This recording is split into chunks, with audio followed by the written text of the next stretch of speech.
Ignition sequence starts. 6, 5, 4, 3, 2, 1, 0. Liftoff. We have a liftoff.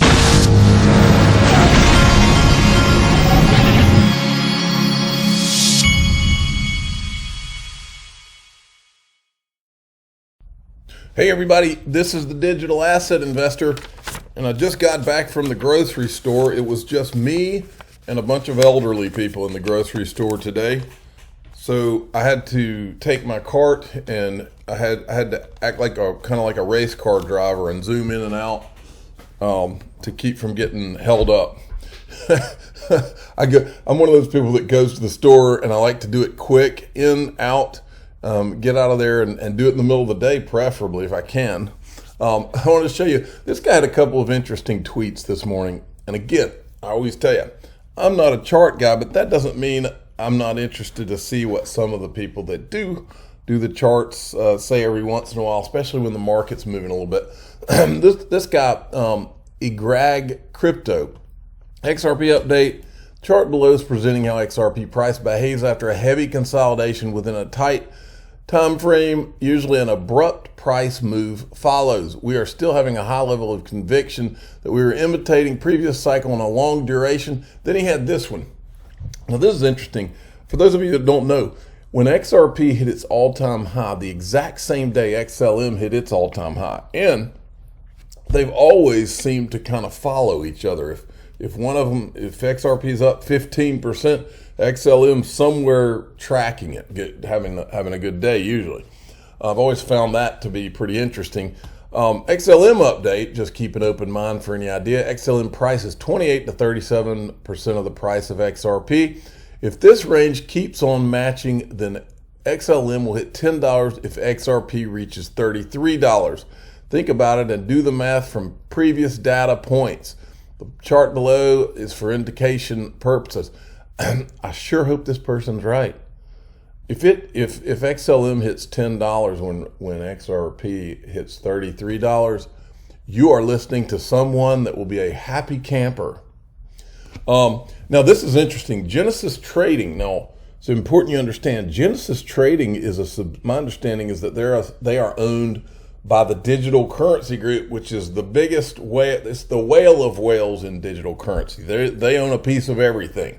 That's what Barry Silbert runs. Well, they own Genesis Trading. Genesis Trading apparently issued $2.36 billion in loans to the now insolvent Singapore hedge fund Three Arrows Capital. This document reveals. And turns out some of that money may have been spent on a yacht. Court filings reveal Three Arrows Capital founders Sue Zhu and Kyle Davies may have purchased a $50 million yacht with borrowed funds. Now that does not sound good for them or anybody else. Okay, all eyes are on the congressional oversight hearing of the SEC's Division of Enforcement tomorrow. It's going to be tomorrow at 10 o'clock a.m. and everybody seems to be interested. Here's Brad Garlinghouse today. Who else is going to be closely watching the House Financial Services Committee's oversight hearing this week on the SEC Enforcement Division? And then this, I retweeted that and I said, who in Congress is ready to be an American innovation hero and hold this SEC accountable for conflicts of interest, potential ethics violations, and picking winners and losers in crypto? We either have a nation of laws or we don't. The world is watching. Yes, they are. And I copied all of the Congress people on the Finance Committee in that tweet. Then there was this from the Wall Street Journal, an opinion article. I didn't even look to see who did the opinion. Let's see who it is. Who's got their name? Hal Scott and John Gulliver. I'm going to need to look them up. Chair Gensler's SEC is out of control, but committee Republicans will bring accountability to this rogue regulator. He is shrinking the U.S. capital markets and reducing opportunities for all investors. And that's the article. And then Stuart Alderati retweeted it, and he says, Congress and the courts need to rein him in. That's a quotation from the article. So Stuart Alderati and Brad Garlinghouse are paying attention to what's about to happen in front of Congress. Then Ron Hammond did he's a lobbyist for Blockchain Association. He used to work for Ripple, although my understanding is that he deleted any mention of Ripple from his resume. I could be wrong, but that's what I heard. He did a whole write-up, and there was a couple of interesting things in here. One, he says, on the other hand, expect an aggressive set of Republican members criticizing the SEC's regulation by enforcement approach in crypto. Expect comments from Patrick McHenry, Warren Davidson, Tom Emmer on SEC's enforcement approach and not working with Congress on a framework. So I saw that and I said, well, Senator Lomas and Senator Gillibrand said that Gary Gensler did work with them on their bill, which started by giving Bitcoin and Ethereum the same free pass that Bill Hinman gave them. I remember talking about it, and he replied to me, and he says, most offices work with the SEC on their crypto bills in some form or fashion. Doesn't mean they take all or any of their suggested edits or directions. Just offices work with industry and academia on legislation. The regulator is an important stakeholder to hear from. Yeah, I know. And he obviously worked with them just long enough to make sure Bitcoin and Ethereum got a free pass again, without their status being questioned at all. So he was happy to work with them on that part because that's in the bill. But nobody wants to talk about that because Bitcoin and Ethereum are supposed to already have this clarity that nothing else has because they are unique, which is all a lie. And it was a lie from the beginning. And I just spilled my water. I'm trying to make sure I didn't spill it on my television clicker here. Okay.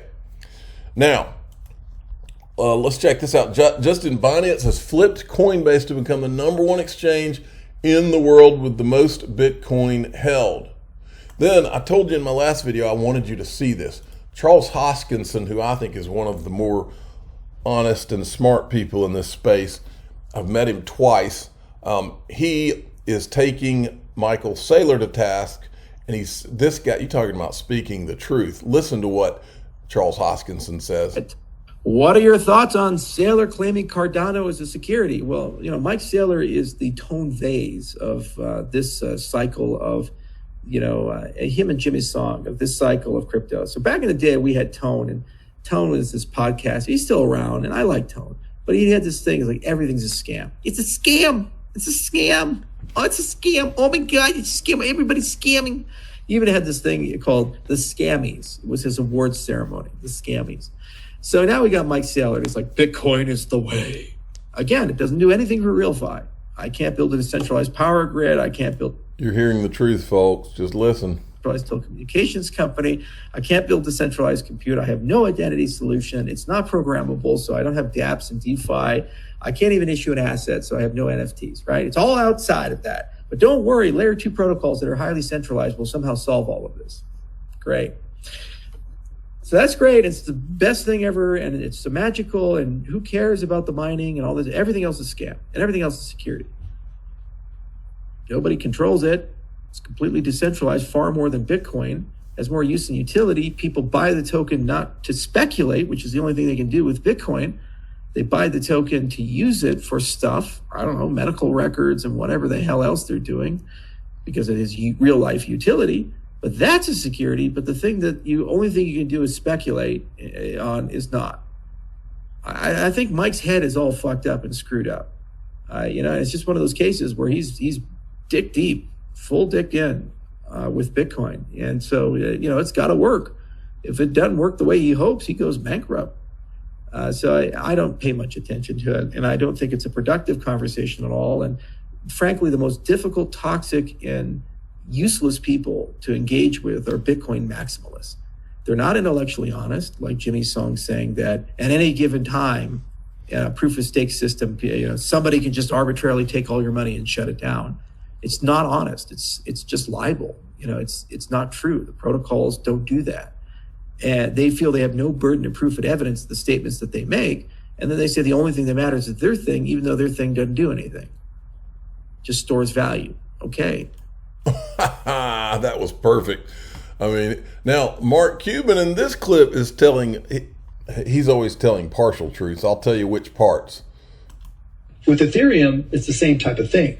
There's no app where you say, okay, we all got to use it. Yeah. That's what it needs. And it's not going to be like... Exactly. That's why they gave it a regulatory free pass to try to protect it for a while, hoping that killer app comes along and that they can grab a lot of market share and have more market share than everybody else in the meantime. That's called a monopoly. Here's Instagram for Ethereum. Or here's How do you Snapchat. think that happens then? Somebody just has a smart idea. Yeah. Like Right. OpenSea more was people that gotta thing that t- was driving it Right, up right. the whole time. Right. And I'm an investor in OpenSea, and it's been great, Yeah. right? Mhm. But, and then Play to Earn, I'm an investor in Axie Infinity, Mavis, and I think they messed it up, right? And they kind of got hurt because they got hacked, so it's not fully fair. But, you've got to have a reason for people to buy the token, whether it's Ethereum or another one, other than just speculation. Sure. Because when the speculators leave, it's like Dogecoin. Dogecoin's fun, right? Dogecoin is kind of the starter drug for crypto. It's cheap, easy, maybe cheap. It is, right? It's just You can't like... do anything with Dogecoin though, can Well, you? you can buy stuff. Go to Mavs.com. You can buy tickets. You can buy With whatever you Dogecoin? want. Yeah, for sure. Oh, yeah. wow. When people were buying and trading Dogecoin a lot, we were making thousands of dollars a week, 10,000 a week here and there, right? So it was real money for us. But at the same time, once people stop speculating on it, Yeah. people lost kind of the vibe for it. Right. And In other words, bunch of bull crap. No use case, no utility, no value. so- And he bid on it just to make some short-term money because he's not dumb. yeah, well, then it's novelty, but like I got, back when it was under a penny, my 12 back then he was like 9. He was like, oh, we got to buy Dogecoin on Robinhood. But it was his way Your to kids? start. Yeah, what's that? Your kid? But yeah, now he's not supposed to because he wasn't 18 or whatever, but I hooked him up. Yeah, and that's so spent funny. $11 or whatever. it He's was. into that young. Yeah, and now he set up, he took his PC that he has for school and he mines Ethereum on it. And he's like, well, I don't think the Ethereum 2.0 is going to happen. So I'm going to keep How on old is this kid? now he's 12. Wow. He's got a Crypto heel. wizard. Yeah, he's not a crypto wizard, but he knows where the money is. Like That's crazy. These kids growing up like around crypto now. It's totally different. Like for us, it's so new, but for them, it's like that's just all. Is they're that gonna influence know, from too. you though, or from where does he get that? And his friends too, but me and his friends. Like me, he sees me trying to make money and just be. Okay, let's go on to the last thing I wanted to show you. This guy actually calls the Ethereum a monopoly. I've been telling you for over a year now that it was they tried to, this was an attempt to create a monopoly on DeFi, token issuance. That's what this was about. That's what Hinman was there for. That's what it was all about, is they wanted to create the same kind of money printing machine that was created at Jekyll Island and with all of the representatives from the 5 wealthiest families in the world when they formed the Federal Reserve. They wanted to redo it. That is what this was about. That is exactly what Bitcoin and Ethereum are about. That's why they gave them regulatory clarity and nothing else. This is why this all happened. And they never thought that we would piece it all together, but we did. So I hope they get what they have coming to them, all these people involved. Probably won't, but I hope they do. I'm the digital asset investor. I'm not an investment advisor. This is for entertainment purposes only. Please subscribe, hit the like button, tell your friends and family that it was a monopoly attempt all along. And these Congress people in that hearing tomorrow, they need to bring up words like antitrust, monopoly. That's what they need.